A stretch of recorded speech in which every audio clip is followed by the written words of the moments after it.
Mimin istri muda Yosef yang juga ditetapkan tersangka kasus Subang sempat bersandiwara ketika Tuti Suhartini dan Amalia Mustika Ratu meregang nyawa 2 tahun lalu. Kala itu mengaku tak terlibat, Mimin sempat mengajak kedua putranya, Arigi dan Abi, mengunjungi makam korban. Mimin bahkan menangis di depan makam Tuti dan Amel. Ketiga orang yang kini sudah jadi tersangka itu pun memperlihatkan wajah sedih di makam Tuti dan Amel. Tak disangka rupanya kesedihan yang diperlihatkan mereka itu adalah sandiwara. Sebab ketiganya bersama dengan Yosef dan Danu, menjadi tersangka di kasus pembunuhan ibu dan anak di Subang. Diketahui Mimin mengunjungi makam Tuti dan Amel pada hari ke-40 kematian keduanya. Secara tiba-tiba Mimin datang ke makam bersama dua anaknya, Arigi dan Abi.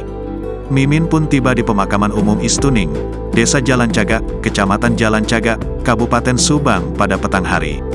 Sambil berdoa di makam Tuti dan Amel, Mimin pun bahkan menitikan air mata. Saya dari awal sudah turut berduka cita atas meninggalnya kedua almarhumah, mudah-mudahan keduanya diterima di sisi Allah SWT, kata Mimin pada tanggal 27 September tahun 2021. Mimin pun mengaku berharap agar pelaku pembunuh Tuti dan Amel segera ditangkap.